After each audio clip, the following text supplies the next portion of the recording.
I'd like to start with a brief history of how this church came to be, because prior to 1876 there was not a Catholic church in Fort Worth. Priests would come through maybe once a month and say Mass for the people in houses, the Catholic houses, because there were very few Catholics. But they prevailed upon the bishop of Galveston, because that's the diocese we were in, to send us a resident priest. So in 1876, the first resident priest, Father Thomas Lockery, arrived about the same time that the railroad came into Fort Worth. They purchased property next door to this church right now, where there is an historical marker telling about it.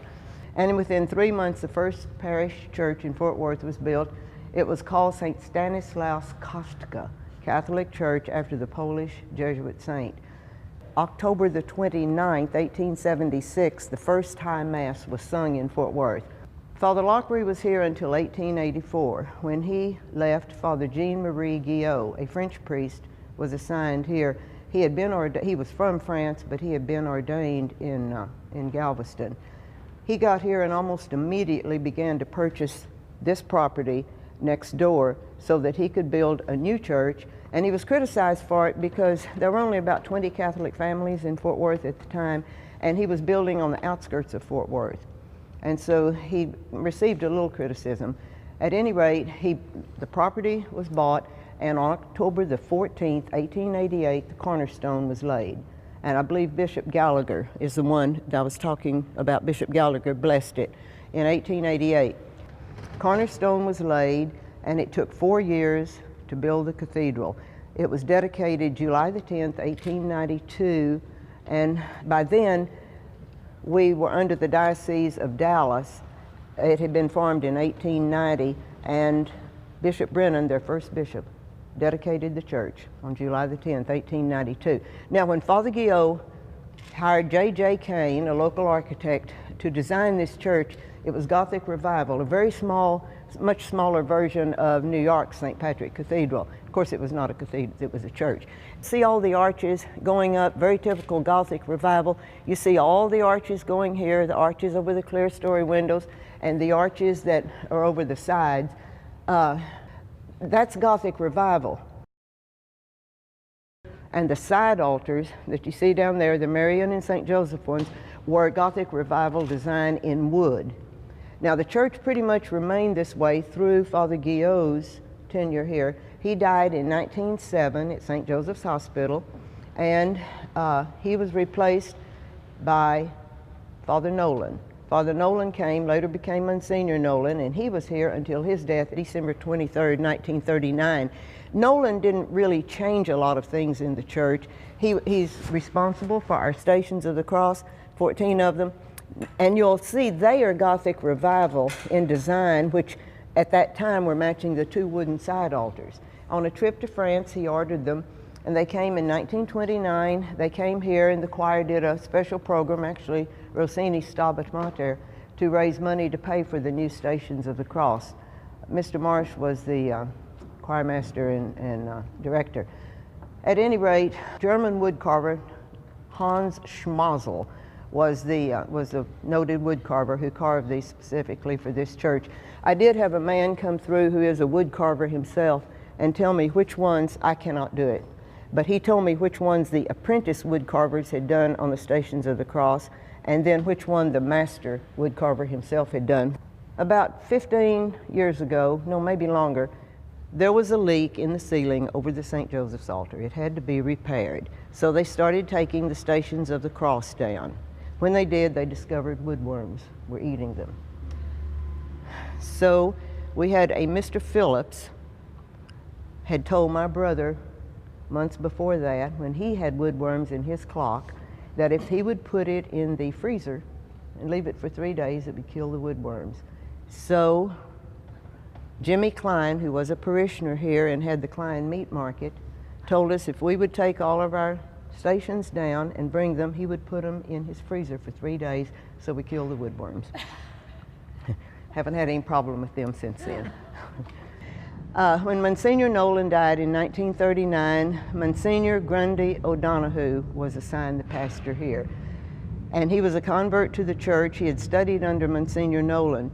and he loved St. Patrick. He had Mexican ties in that his relatives lived in Mexico, and I think some of his ancestors were Spanish. The first thing he did was begin to change the interior of the church. He said that nature abhorred a straight line, that if you really looked around at nature, everything was curved and curly. If you look at the flowers and everything, so therefore God didn't intend straight lines to be used. So he hired the DePrato Studios in Chicago to change the interior of the church. He built this altar right here, had them build this altar in Baroque fashion.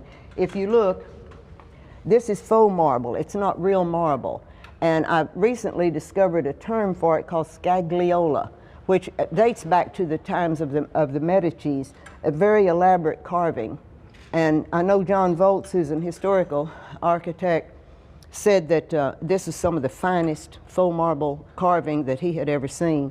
And it's very ornate. And O'Donoghue hired the DePrato Studios to do it, and he also obtained the Sorrowful Mother. We call this the Sorrowful Mother altar, and he obtained that from DePrato Studios. A woman named Catherine O'Connor dedicated the money for this at $4,000 for this one.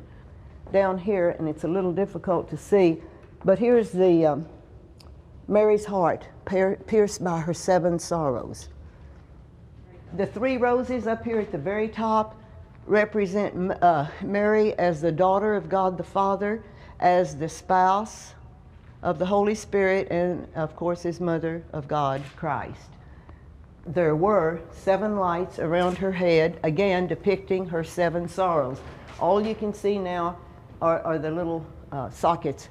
Monsignor O'Donoghue ordered from Venice, Italy, 200 rose shades. He was going to use them on all of the altars. They've since been broken, and he paid $3 each for them. It would be nice to be able to replace it, but during the renovation of the church in 2002, they cut off all electricity back there, so we couldn't replace it if we wanted to. The statue on the left here, St. Maria Goretti, she was put in place in 1946. I may be guessing on that date. Monsignor O'Donoghue wanted the statue put in place as close to the time of her beatification as possible. The statue of St. Francis of Assisi. This statue, the one over here, St. Anthony of Padua, and the one of the Blessed Mother down at the front of the church. Monsignor O'Donoghue had all 3 of these statues carved in Mexico. Veridas, I can't pronounce Spanish, was the wood carver there in Mexico City. They're done in what is called the ancient polychrome method of doing wood carving. It takes about 2 years. It took about 2 years for each of the statues to be carved. Initially out of Mexican cedar wood. Then they're covered with something like plaster of Paris. Over the plaster of Paris is applied gold leaf. Over the gold leaf is then painted, the colors that you see of the robe. Then they go back over that and etch out what they painted over to show the gold threads or the gold patterns. Very intricate work, and they're very valuable. We couldn't replace them. The statue of St. Francis of Assisi was modeled after the one that was in the cathedral in Mexico City and is now in a museum behind the cathedral. We lost this statue of St. Francis. When I first started working here, which would have been in the 80s, there was a statue of St. Francis, but it was not this one. It was the one where he's standing up, kind of like the ones that are in the yard, that we have in our yard. Father Hoover remembered and asked me, he was a pastor then, and he asked me if I had ever seen this statue. And I said no, that I had seen a black and white picture of it that the artists had sent when they were making it from Monsignor O'Donoghue. And he said he remembered its being in the church basement. So he worried on that, and finally I said, well, why don't you put a picture of it in our bulletin and ask anybody, this black and white picture, if they have seen this statue, which he did. And that very next week, one of our parishioners came in and said, I have your statue. And it seems that Monsignor Wolf, when he came, and I'll jump ahead for just a moment, in an inventory of 1955, Monsignor O'Donohue says there are 10 statues in the church and 14 statues in the vestibules. So when Monsignor Wolf came, he didn't like that many statues. He began to toss things out, get rid of things. And so he put this, there was Dunnigan Ironworks.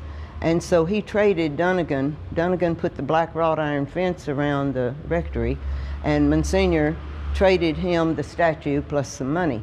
Well, the statue had been bunged up, you know, it was scarred, and Dunnigan took it to his downtown shop here and put it up on a shelf.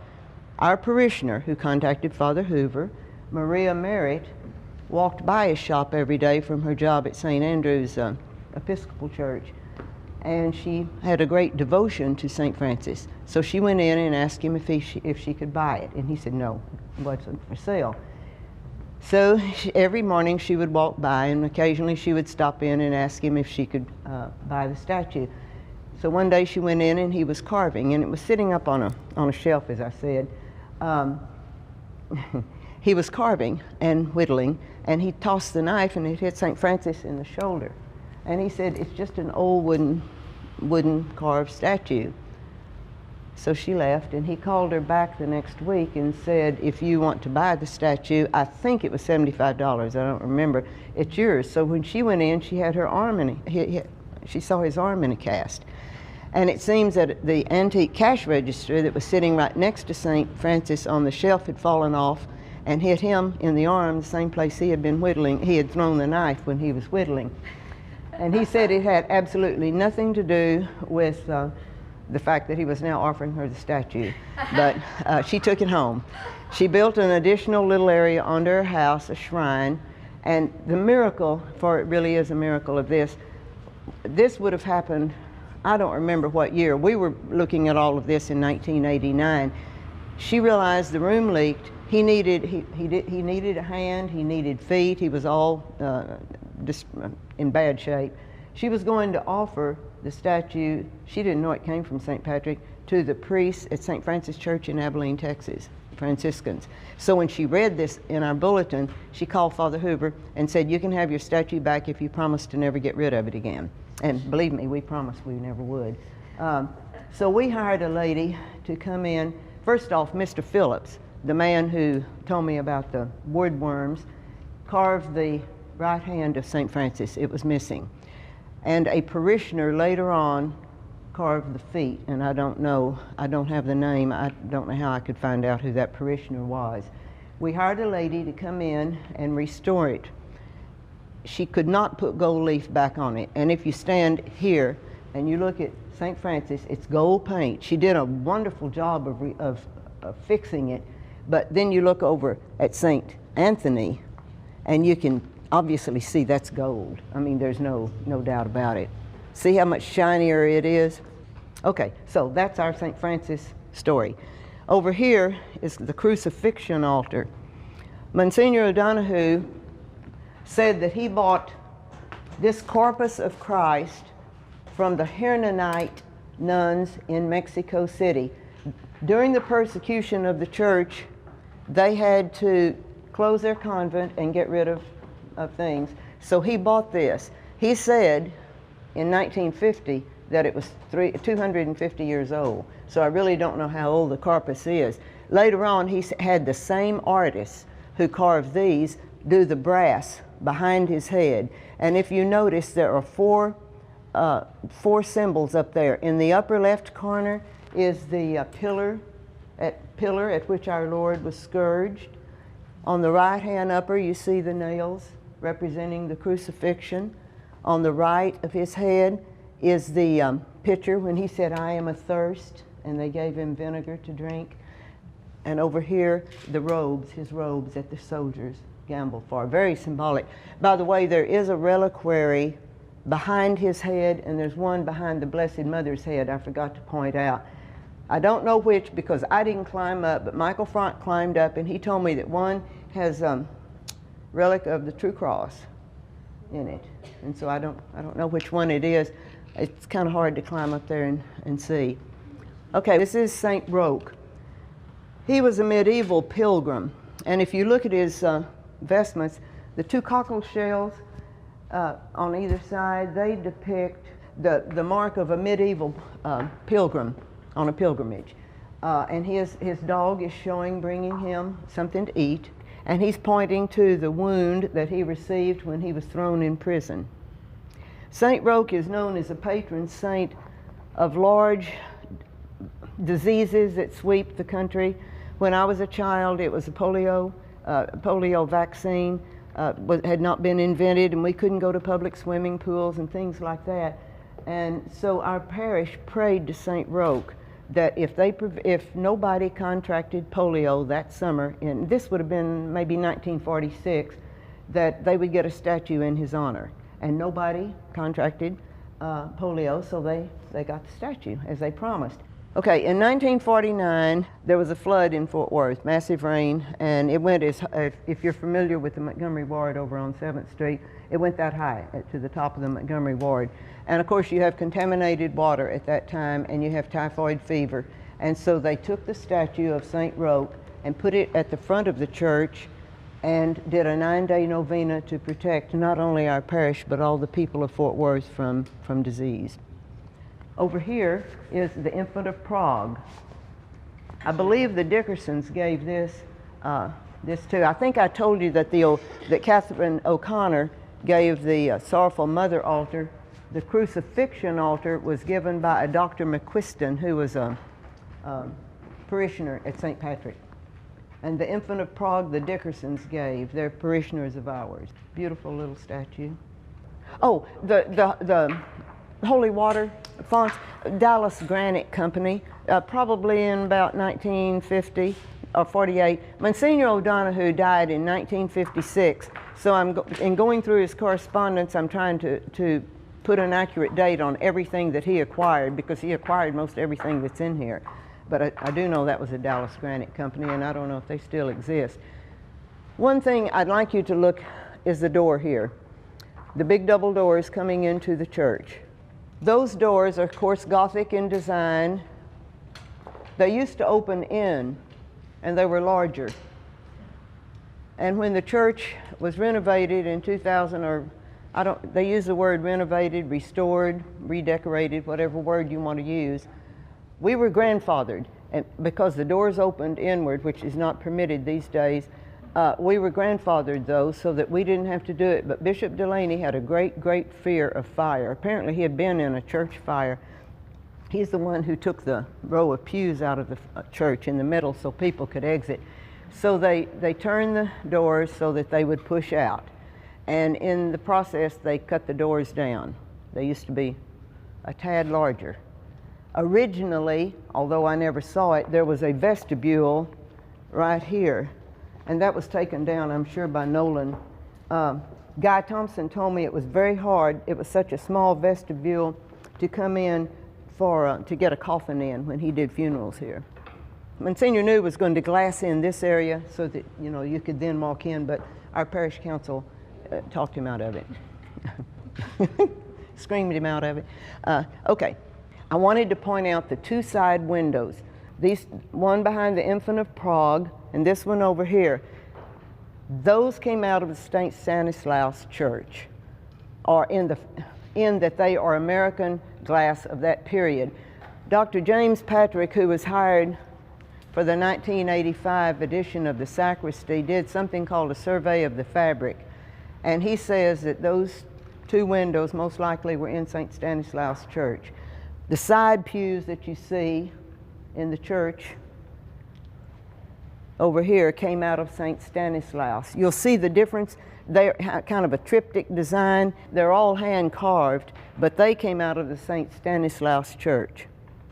When Monsignor O'Donoghue was followed by Monsignor Wolfe wanted to get rid of all the old handmade pews and get some really pretty factory matching ones. But again, we sidestepped that. It's like we've gone through history sidestepping a lot of disasters, but we've had our share of them too. I can point out some of the windows that were original to the church when it was built in the 1892. Monsignor O'Donohue, later in the 1950s, replaced some of the windows. Bear in mind that the clerestory windows opened because there was no ventilation otherwise, and these windows were casement windows, and they rolled out. I think we have, I'd have to count, maybe 17 of the original windows left, because he replaced them with other windows. Again, when Dr. Patrick did his survey of the fabric, he said these original windows were called stained glass from the Munich School of Stained Glass. When you look at the rose window up here, he called that American art glass. Now, that rose window is original with the church. In fact, it was dedicated by Right Reverend Edward Fitzgerald, January 1892. And I'm still trying to figure out who he was. I can't find him. But I wanted to point that out. The windows, Munich School of Stained Glass, we don't know if they originally came over from Munich or if they were built here in the States, but in the late 40s and early 50s, when he did replace the windows, he used the Emil Fry Company of St. Louis, Missouri. And I have talked to them. Unfortunately, their records were donated to the Missouri State Archives. And I'm trying to find all the correspondence that he had with them, because Monsignor would take a window out and he would use a part of it in another window and throw out the rest of the stained glass.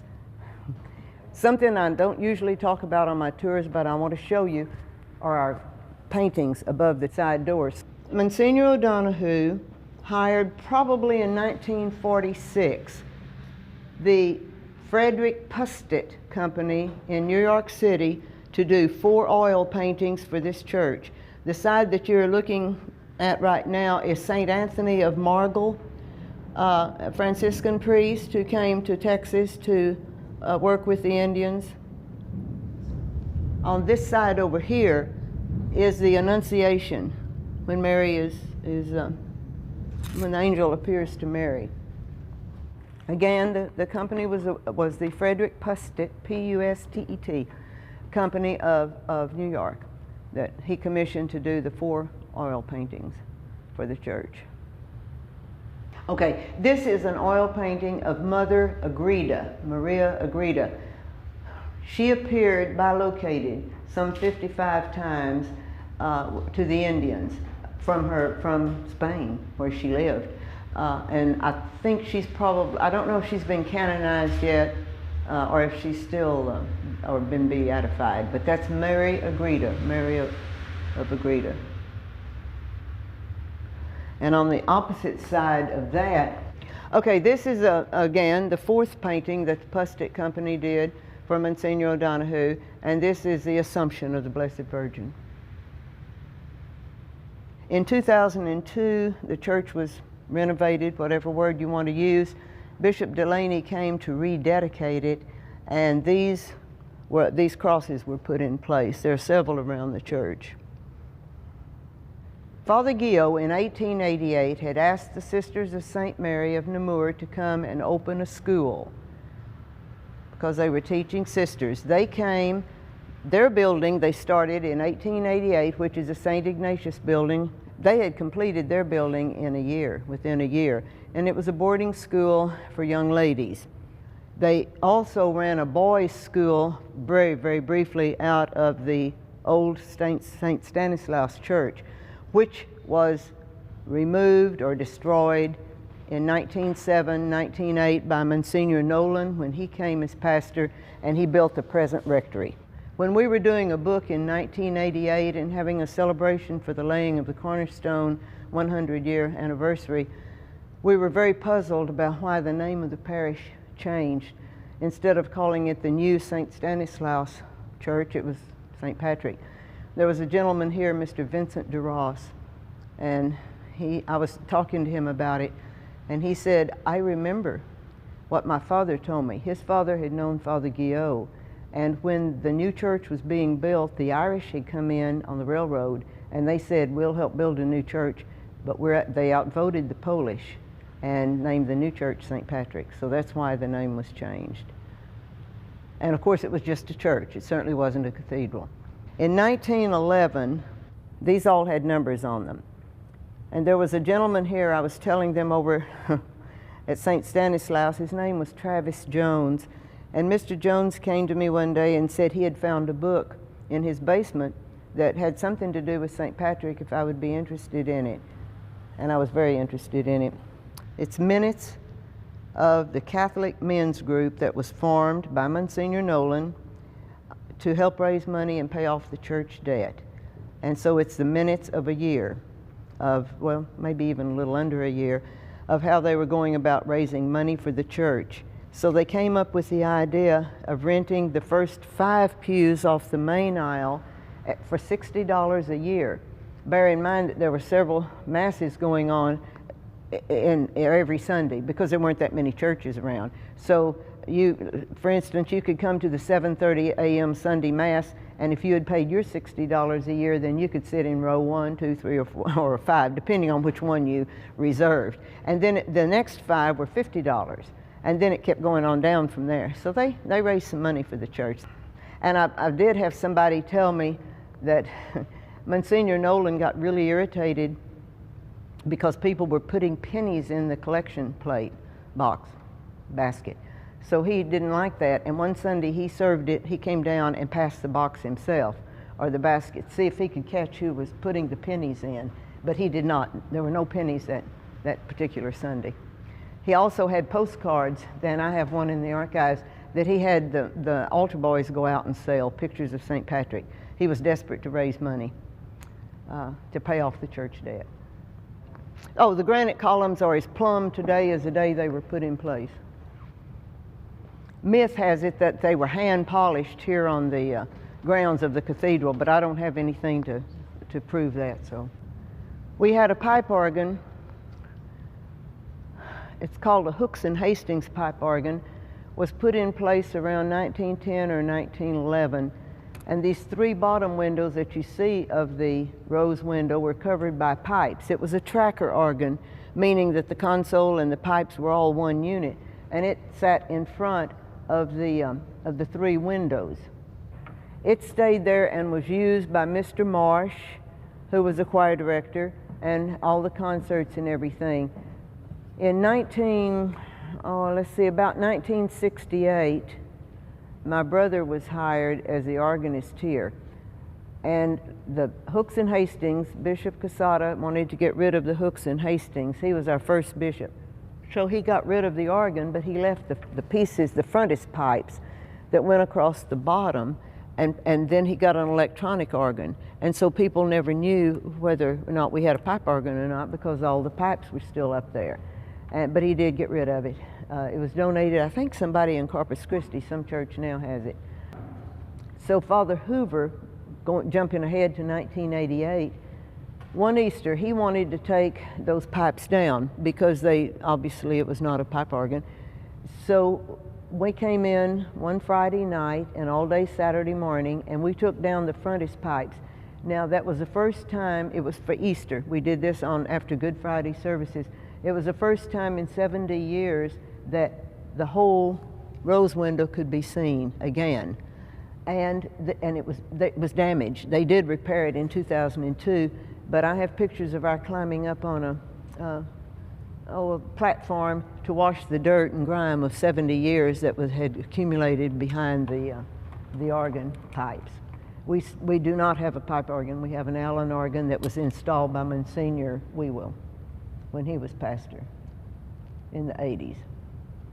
Okay, the window at the top would be referred to as a Blessed Sacrament window because you see the chalice and you see the Blessed Sacrament.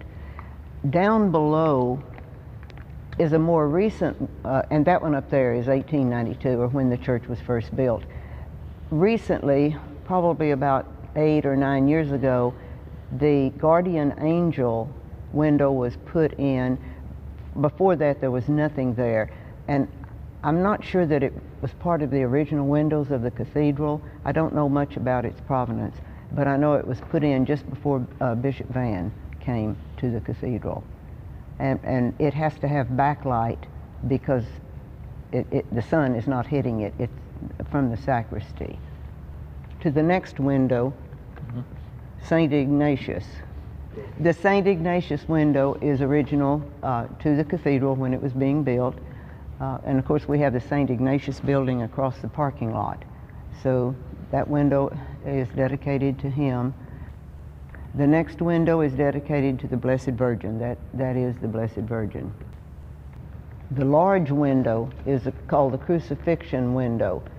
It's as tall as the other windows in the sanctuary, except when Monsignor O'Donoghue, he covered part of it when he put the columns and put the statue of the Blessed Mother up at the top. So I have some pictures of the church and the crucifixion window before he added all of that. The next window is St. Joseph.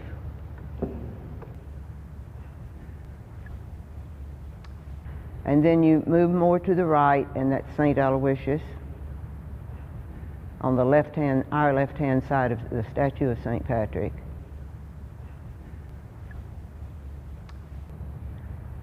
And then you have the last window in the sanctuary, which is a St. Patrick window. It is original to the church, but it's been moved around. Originally, the St. Patrick window was at the back of the church on the north side, and it was donated in 1892 by the Ancient Order of Hibernians. Around 1949 or 1950, Monsignor O'Donoghue took down this entire window, which was originally the Sacred Heart window, the way the church was built in 1892. And at the back of the church, as I said, on the north side was the St. Patrick window donated by the Ancient Order of Hibernians. Monsignor sent the window off and the St. Patrick window off to the Emile Fry Company, and he asked them to take the Sacred Heart part of the window out, and he discarded it, and to put the window of St. Patrick in there. And then he said, toss the Ancient Order of Hibernians, who are credited with giving the St. Patrick window, and instead put that it was donated by Mr. Hurley, who was a contemporary of Monsignor O'Donoghue's. He did say to use, he was having the St. Louis window repaired, which we'll see in a moment. So he told the Emile Fry Company to go ahead and use some of the red out of the Sacred Heart window to repair the St. Louis window. And then I have no idea what happened to the rest of the window. That's a window dedicated to the Sacred Heart. But it is one of the newer windows from the 50s. When Monsignor O'Donoghue said, get rid of the Sacred Heart window in the sanctuary, he said, we have two, so we don't need but one, which means that he had already replaced whatever was there with this Sacred Heart. The first one is the Adoring Angel, and it is original to when the church was first built. The next window, if you go over, is St. Anthony. You'll notice that the original windows, as we come across the few that remain, have the name of the saint, like the halo behind them. Okay. The next window is St. Therese. You'll see the roses coming from her hand. So that window is what we call a newer window. All of these windows were original to the church in 1892. Monsignor O'Donoghue took some of them out, replaced them with others over a span of 1949 through about 1953, 54. So when I say new windows, I'm referring to the 1949 through 53. And the little flower is a new window. The next window, moving to the right, is St. Philomena. The original window that was there was St. Margaret. So he took St. Margaret out and replaced it with, had the Emile Fry Company replace it with St. Philomena. Then we get to St. Rita. All I know about her is she's one of the newer windows. I don't have any correspondence. I'm still trying to find out which windows replaced which. This is St. Raphael. It's a new window. I have copies of letters that he wrote to different people asking them if they would like a window in there, to dedicate a window, and he wanted St. Raphael right there. Okay, the next window is St. Christopher, holding the child on his shoulders. I don't know what window was originally there. Again, it is a new one, like St. Rita and St. Raphael, but it is dedicated in memory of Monsignor O'Donoghue's mother. Next to it is St. Oliver Plunkett. It is what we call a new window, and he was Bishop of Ireland, in Ireland. The next one is St. Francis of Rome. And that one is, Monsignor O'Donoghue took whatever the original was there out and had that one made, and it's dedicated to Monsignor DeFalco's mother, Margaret, or of course the late Bishop of Amarillo, DeFalco. Moving on to the next one is St. Clare. She's a new one also. I do not know what window she replaced. Then we get St. Louis of France. He is one of the original windows. He's beautiful. It was his when Monsignor O'Donoghue sent him off to be repaired. That's when he said use some of the red out of the original Sacred Heart window to repair St. Louis. The one after that is an original window, and it's St. Elizabeth of Hungary. Then you go to the sacrifice, Abraham sacrificing his son Isaac. That is an original window.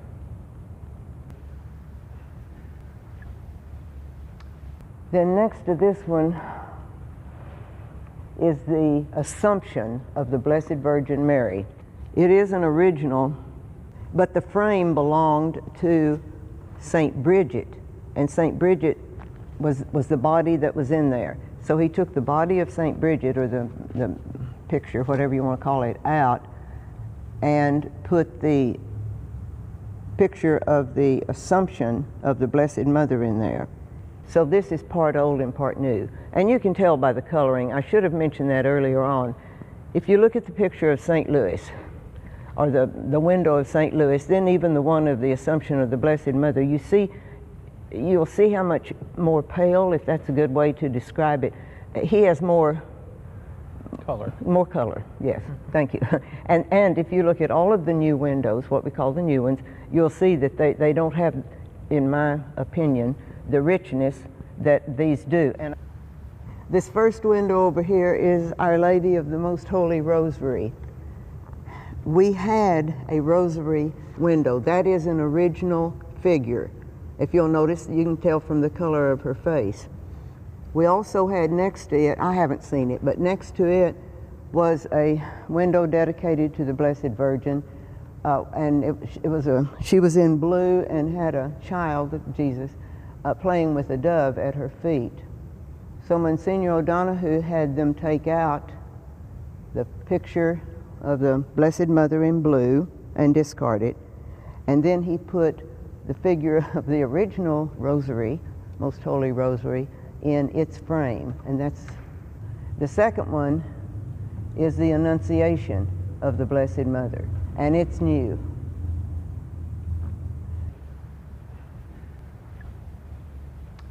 Okay, next one is St. Peter. That's original with the church.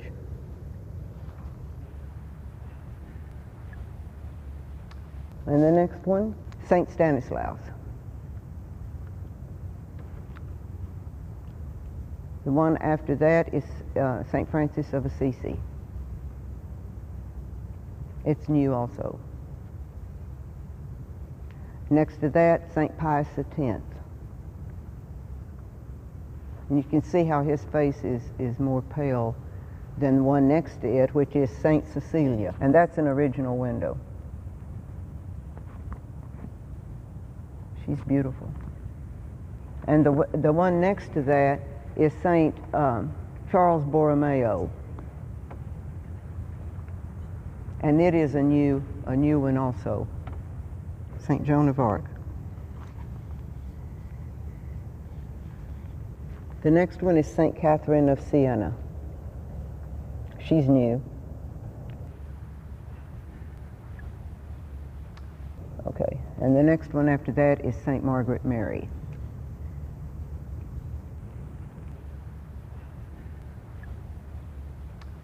The one after that is St. Anne. That was a complete window, but when the sacristy was added onto in 1985, they wanted to add an electric door and, of course, a wheelchair ramp. So they made it into two portions. The top is the window and the bottom is the electric door. The next one over is Sacred Heart.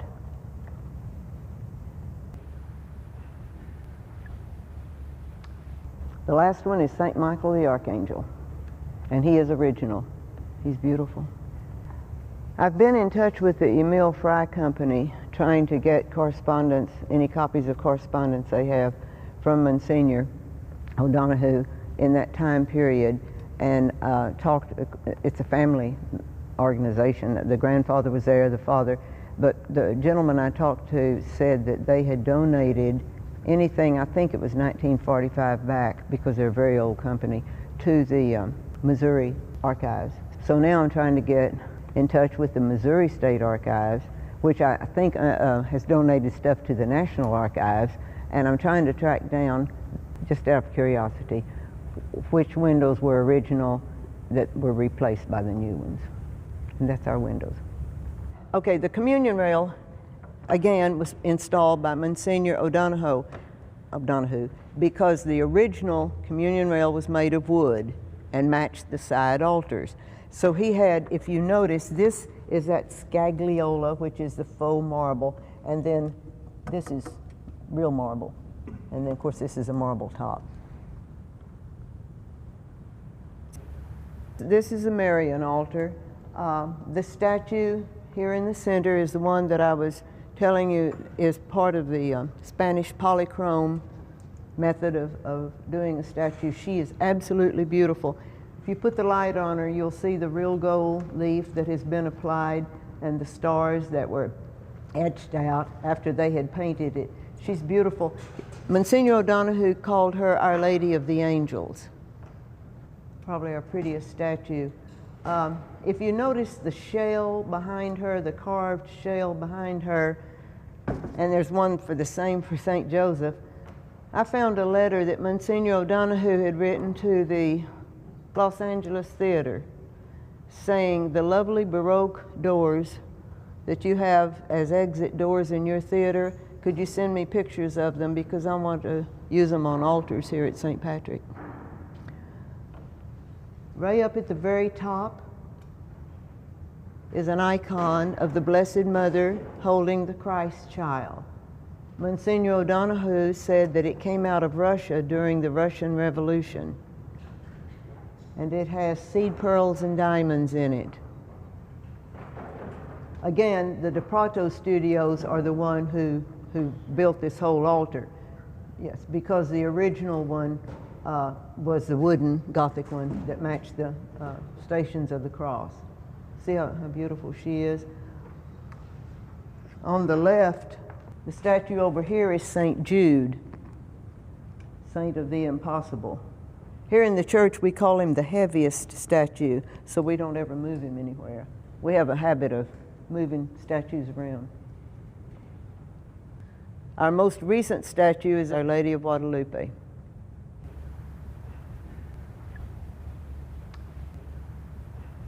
This is a bishop's chair, and of course the benches on either side for the deacons.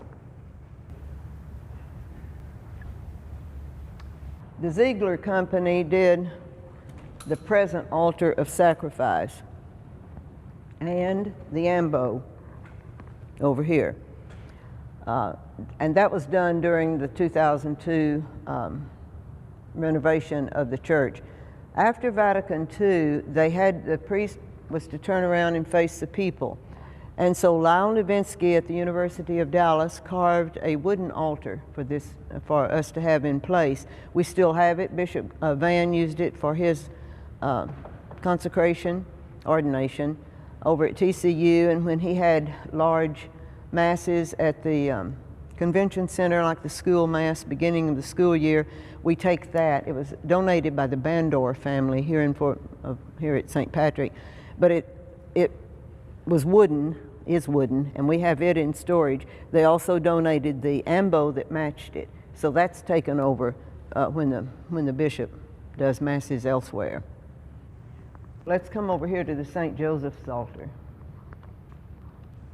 You'll notice the carpenter's tools are down here at the base of the altar. This again was built by the DePrato Studios.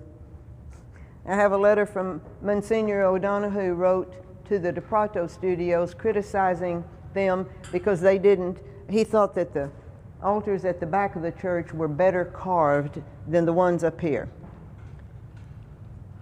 So you see the carpenter tools. You'll see a tabernacle. There was a tabernacle on the Marian altar, and that's where they used to repose the Blessed Sacrament on Holy Thursday when they removed it. And technically, you could have a priest offering Mass here, one at the main altar and one at the other side altar over there, even the ones at the back, because they had the tabernacle. St. Francis of Paula, P-A-O-L-A, is this statue over here. He was lived in medieval times, and and he lived kind of on locusts and bread and water. Spent many years as a hermit. In life, he wanted to imitate St. Francis of Assisi. On the left, on the right, is Mother Cabrini, first American to be canonized, although she was a naturalized citizen. Monsignor O'Donoghue had met her in his life.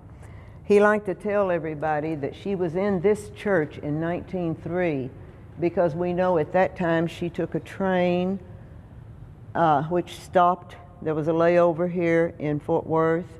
Train station is across the street. It was on a Sunday, so logically she would have come over here to make a visit to the Blessed Sacrament. So he liked to say that Mother Cabrini had been in this church. He also said we were the first church to get a statue of her after she was canonized. I have letters of correspondence he wrote to the Cabrini Mother House to make sure that we were the first ones. This is a baptismal font. It says, "In memoriam of Clara Wiley Jewell." She was born from what I could find out, she was born in 1898, died in 1912. And the way it's set up, this swings back. I wouldn't dare do it because I live in mortal fear that it'll topple off. It was broken. My daughter was baptized here at this font, but it was already broken and the top was off, but it's beautiful. Okay, the two of the men that were on the committee from 1911, 1912 were her father and her brother, and she died the next year in 1913. And it's used all the time. It's really beautiful, beautiful. It just said that she died suddenly at home and she was a student at St. Ignatius Academy. I don't know what happened to her. Monsignor O'Donoghue got four of these candelabrum in Mexico. He bought 4 of them. They represent the 4 evangelists. And Monsignor Wolfe, when he came after O'Donoghue died, traded them in to parishioner, Joe DeGrazier, for carpeting, I believe, in the church, dining room table over in the rectory, but he did some trading in there and gave these 4 candlesticks to Joe DeGrazier. Now Joe kept them at his home in Westover. In fact, they kind of built the house. He and his wife Lovey built the house around the 4 candlesticks. But then Lovey died years and years ago, and then Joe moved into an apartment, and he called Father Hoover, thank goodness, and said, "I have the 4 candlesticks and I'll give them back to you if you want them," because he was moving into an apartment that wouldn't hold them. And so we rushed right over, Father Hoover and the 2 maintenance workers three maintenance workers and I have pictures of our very joyfully dismantling these. And there's one here, there are two down in the basement chapel. I think there's another one dismantled. But anyway, that's some of the things he had. There are also, whether anybody's interested, there are a couple of our candelabra at Rivercrest. See where it says, pray for Annie Welch? Her relatives. Gail was telling me the story that her brother came home from the war, World War I, and when he went to see his sister, and there was a wreath on the door, and she had died. Remember, did you read that? Now, am I not correct in saying it was World War I? It was World War I. Yeah, and so Annie was his sister, and so they gave this, she was a young lady, gave this window in her honor. Then if you turn around here, on that same subject, they gave the two angels, not the Gordons themselves, but their relatives. They had the Shaw Dairy. We have a lot of people, parishioners here, whose relatives were here. I mean, it's a very ongoing thing. Some of them moved off to other parishes. And all of these candlesticks, Monsignor O'Donoghue purchased, and there are even more in the basement. He had a lot of them. Now, if you look at the crucifixion window, you see all the little light sockets around it. Okay, they represent the 33 years that Christ lived on earth. Again, the little rose shades went around them also, and I don't know even if the electricity is still viable up there. Monsignor O'Donoghue did that. He put the statue, the two columns in place, just if you're generally focusing on that. The two columns that say Sanctus, Sanctus, Sanctus across, then the statue of Our Lady of the Apocalypse. The lights that go around her head, there are 12 of them. They represent the 12 tribes of Israel, the original tribes. This is the original altar as it was built in the church. Father Guillot's. This is called Father Guillot's altar. There were some changes that were made to what we call the altar steps by Monsignor Nolan, but they're not as big as the changes that were made by O'Donoghue, because he built a new tabernacle. He said that this one was much more secure than the old one. This is all faux marble. The columns and all of that he added. He took the old tabernacle, put it in the wall, the one that originally went with this altar, and it holds the holy oils that are blessed at the Chrism Mass, where it says Olea Sancta on it. This is a brass door, but it's been painted brass color. Why, I don't know. But these are the original, and this is marble, as Father Gill had intended it.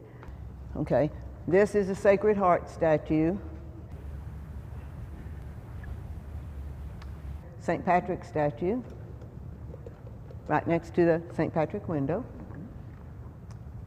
And the little flower, St. Therese, over the door here.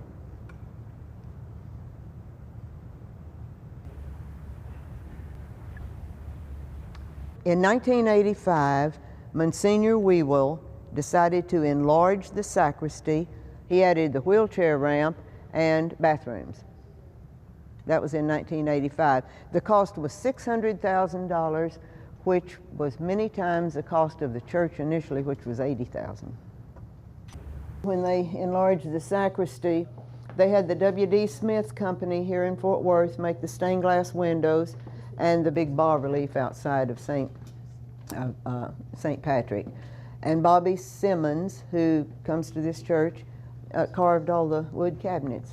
This was originally here. When we had our celebration in 1988 and put a corner, what do you call the box? Time capsule in the wall, Father Hoover and I thought, well, maybe there was a time capsule in here from 1888. There was not. Okay. This is known as a Poor Souls Chapel. Monsignor O'Donoghue worked down here in the basement to build this little chapel that you're in right now, and he wanted it for the burial of priests. During his time here, there was a kitchen down here, there were meeting rooms, there was a library, religious article store, so it was very much used. But this particular chapel he called the Poor Souls Chapel. And he wanted priests to be buried down here. He wanted to go over to Calvary Cemetery on the north side of Fort Worth and disinter Father Guillot, who had died in 1907. And we're talking, it is now 40 years later, it's 1947, he's doing this. But he had to get a permit from the city to do it.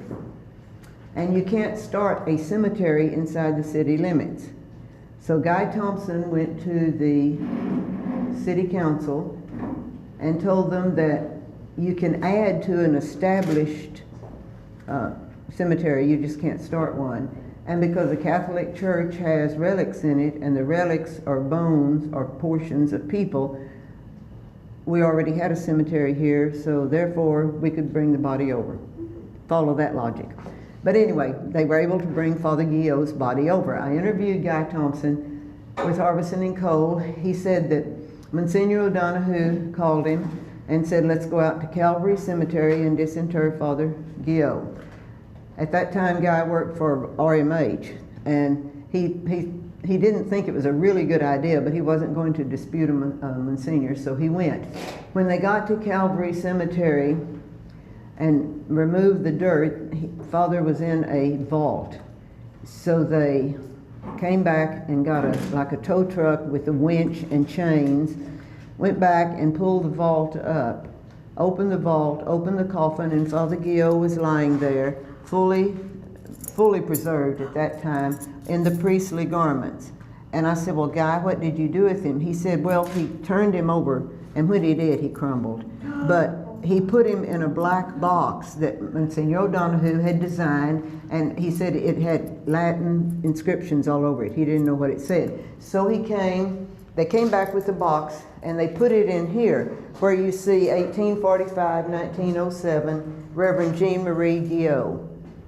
Actually, I did this gold part in here because when we had the celebration in 1988, you couldn't read it.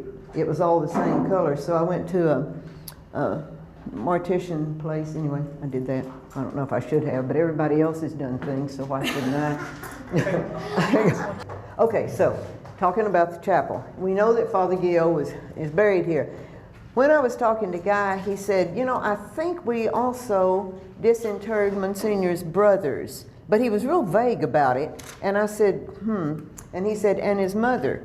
Well, later on, I did find carbon copies of letters that Monsignor O'Donoghue had written to Dallas Calvary, over there in Dallas, saying, now that I have brought my mother and my brother's two bodies over here, I'm giving you back my spaces.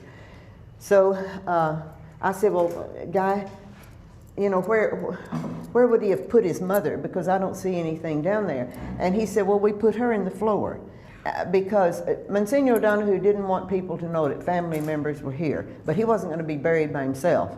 He wanted the family with him. So he just quietly brought his family over here. Because over here, and this had driven me crazy from the moment I started working here, if you do this, that's hollow, this is not. I tried every way in the world to get in here to see what was in here. I even went down the hall before they redid the basement and climbed up in a kind of like an attic to look down and see if I could find something, but it was a concrete like Quonset hut that was shaped like this, so I gave up. Anyway, one brother is buried here, the other brother is buried here, and they're not, the Latin, Father Hoover transcribed that for me, and I have it written down for some tours, but I couldn't find it to bring today, but it does not identify them as his brothers. The only person identified down here is Father Van, who died in 1953, which was 3 years before Monsignor O'Donoghue himself died. And Monsignor is buried over here. He left very specific instructions to Guy about how he should be buried. And I have it all. I was reviewing it this morning. He had a box in here that I guess was made of lead, because he talks about a lead box, And then he talks about a black coffin, very plain black coffin that he had in the attic of the rectory, that when he died, he was to be put in it. Maggie Lahane was to take all the vestments and torn clothes and put around the body to control the seepage of the body. And Guy, he had it all planned, but Guy put him in a very elaborate coffin when he died. There was no way he would have let him be buried in that black box. So he's buried down here. Mrs. O'Donohue, I knew was in the floor, but I didn't know where. And I asked Guy, and he said, well, she's somewhere in the floor, but he couldn't remember exactly where. So I got the maintenance workers and a paint scraper, and we came over, there was a linoleum down here. So we started pulling up the linoleum, and that black mastic was under it. But if you come around the corner here, you'll see that I found the corner here, and it says Ossa Humilita, which means humble bones in Latin, and that's Mama O'Donohue. But he didn't identify her either. This was a burial place for priests. This is just a very large ciborium. It's very beautiful. It is sterling silver. I think Maggie Lahane might have given it to Monsignor Nolan back in the 1920s. This is called a repository. On Holy Thursday night, exposition of the Blessed Sacrament is held, and the ciborium is put down in here, and then the lid is put on, and then this is put out for adoration. Over here is a monstrance, our most beautiful one. Monsignor O'Donohue ordered that, and he describes in some of his correspondence the different jewels. He says they're fake jewels, but it's a very lovely monstrance, and I just wanted to be sure that I said something about it. I found carbon copies of letters that Monsignor O'Donohue had written to MGM Studios. He said, on a trip to Mexico, Father DeFalco and I went to see the Corsican with Douglas Fairbanks Jr. And in the murder scene in the bedroom is a lovely prie-dieu, or prayer bench. And I would like to buy it and have some made like it for the old church in Fort Worth, which was 50 years old, the cathedral at that time. I don't know what they replied back, but I followed this trail of letters. Finally, the last letter was to the Marshall Laird Company, L-A-I-R-D, in Pasadena, California, and they had it. Now, it was a prop for a movie, so it wasn't made of wood. It was made of plaster or whatever they use for props. But he got it. He bought it, and I think he sent them a check for $75 for it. But then he hired them to make 6 more just like it. We have 3 of them left. He had 6 made by the Marshall Laird Company. Guy Thompson has 1. It's over at the funeral home. It's Nikki's job is to talk her out of it.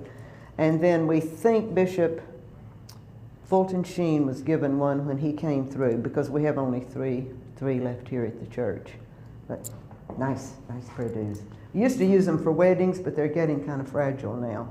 And he was, oh Lord, he bought this gold galloon. He called it galloon. He sent 40 yards of it to them to make the rims around all the things. Okay, over here in the chapel is what I was pointing out to y'all in pictures over in St. Ignatius. This is on a picture in the unplastered interior of St. Patrick, dated 1892.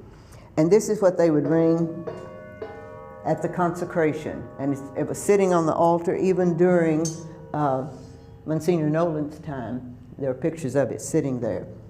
Okay, when I first came here as historian, the bottom of either the Marian altar or the St. Joseph's altar, the wooden one, was down here. And lying on top of it was a recumbent statue that's out there just outside the door. You can get, right around the corner. And Father Hoover, on a trip to Rome, wanted to make this much plainer. So we took the altar out, and I found these lights at a place on Alta Mesa, and we had it replastered and everything. And he wanted a limestone altar because the church is made of limestone. There was a house on the corner of Henderson and a cross street an old house belonged to a doctor, and they had sold it. Ophthalmology Associates had bought the property, and they were going to tear the house down. And I was working with Historic Fort Worth at the time, and they were trying to get them to delay it just to the point where we could get somebody to move the house, because it was built out of limestone. We did not. We held a protest, and of course my picture ended up in the paper, and I just saw it over in the archives a while ago, you know, don't destroy our past. And this is the truth, because I have a picture of it. They tore the house down. The wrecking company, I forget its name, but it says on the back of the truck, "We could wreck the world, Jesus saves." And I took a picture of that. Okay, so they tore the house down, and then we went back, my husband and I, the next day, and picked up limestone pieces and took them to the house. At the time, I was getting them just for a souvenir, you know, the old house and what we had worked toward. But then when Father Hoover said he needed limestone to build an altar, I said, okay, come over to the house and you'll find some. So he came over and we loaded the trunk of his car with the limestone, and he had this altar made. Very plain. He wanted everything plain. And then while in Rome, he came back. He was there on sabbatical, and he came back and saw this statue of the Good Shepherd outside the North American College. And the original of it is in the Vatican Museum. It's supposed to be the first known Christian statue depicting Christ as the shepherd. And he's holding the lamb on his shoulders. And we looked and looked because Father wanted to put one down here. We could never find one, so we asked the Vatican to make us a copy from their museum, and they did. It took about a year, and for $1,600, I don't remember. I have the invoice because I have a file on it. But the day it arrived was exciting because we had it in Father Hoover's office, and we got our crowbars out. It was in a big wooden box, and found it, and that was our Good Shepherd. Love that statue. You'll see the other two of these big candelabra that were representing the four evangelists. Okay, back here we have two more of O'Donoghue's statues, the Immaculate Heart of Mary and the Risen Christ. At one time or another, these have been circulated around the church. Now when you step up here, be careful, because there's a step up. This is a recumbent Christ that I was telling you was on top of the altar when it was down here. This should be taken up into the church after the Good Friday services. Christ has been laid in his tomb, and it would stay there until Sunday morning, Easter. And of course they'd take it out, or Holy Saturday night, they'd take it out. This right here is broken, but this is very, very heavy. You can't even move it. But this is hanging on the wall in one of my 1892 pictures of the church. It's over on the left-hand side, which I think is interesting. Wish I knew more about it. Very pretty. Okay, these boxes here are full of the old vestments during O'Donoghue's time. They have real gold thread. Most of them were made in Rome, and the priests wore them. I got out a sample here just to show you, like black of course was used for the Requiem Masses, just to show you how beautiful they are, but they come in all colors, and that's what all of these gray boxes here are. They don't do it now, but our first bishop of Fort Worth Diocese, which was 1969, was Bishop Casada. And at that time, the bishops wore different liturgical covered shoes when they did different liturgies in the church, depending on the calendar year. And so I just kind of laid out some red gloves that he would wear to go with his red shoes. Isn't that neat? Don't you love that? And be sure and give it to Jeff, because he's fascinated with this. Yeah, and white shoes. And this is a bishop's mitre. Yeah. And what I've done was just kind of bring a sample out. Now, if he wants to get really detailed, we'd have to take everything out of all of these different colors. There were some mother of pearl shells that were leaning against the base of the altar. Here's one. We have 24 of these. Monsignor O'Donoghue got them in Jerusalem.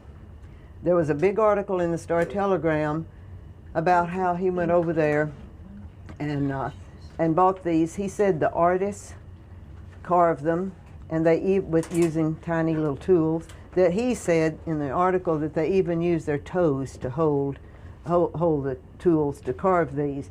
We have 24 of them. These used to hang in the basement chapel because they had a light around them and they would glow. We took them out when Father Hoover redid the chapel. And then there's one leaning against the base of the altar that used to hang on a wall, and I think our business manager has some hanging on her wall. Anyway, we have 24 in all, and they depict the life of Christ in the seven sorrows. Okay, moving on. Okay, when Bishop Gorman was the Bishop of Dallas, then it became the Diocese of Dallas-Fort Worth, and we became a co-cathedral. Then finally in 1969, we became the Diocese of Fort Worth. When we did, we got a new bishop, and it was Bishop Casada, the wearer of all of these shoes. Bishop Gorman gave him this crozier to carry, as well as this chalice. Dallas, I wrote Joyce and said, do you have any record of this particular crozier where Bishop Gorman got it? And we don't know where its provenance at all, but it's incredibly beautiful. Look at the figures on there. And the chalice has ivory figures. Okay. What I have done, I've pulled a few of the chalices that we have out.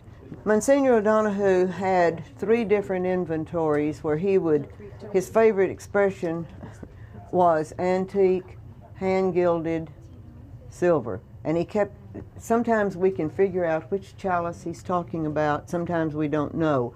But these 2 are the most incredible. Yeah, we know where these came. These were from Rome. A lot of these he bought as antiques in Mexico. And so this is, and I have others, but this is just a sample of what we have. We're now standing in the rectory. This is where St. Stanislaus Kostka Church was built. And then when Monsignor Nolan came upon the death of Father Guillot in 1907, Nolan tore down or moved the little frame church that was St. Stanislaus and built the rectory in which we're standing right now. He lived here, his mother was here, and his sister lived with him also. Business wasn't really conducted. I think it was conducted, church business, more over in the sacristy, such as it was then, but he certainly held appointments here. When I first came, well, it stayed that way, and I'm not sure exactly when. It then became the church offices on the lower floor. This room doesn't look anything, obviously, like it looked when it was the church office. All the furniture is new and everything. I was just pointing out that this was the church office on the left. One of the front parlors was the office for the secretary. This room right here was the front parlor. This is where the money was counted every Monday, and where for a while I worked on the bulletin when it first went on the computer. And it does not look anything like it looked then. It was a room with pictures hanging in it. But I now do want to talk about the painting that's over there on the left.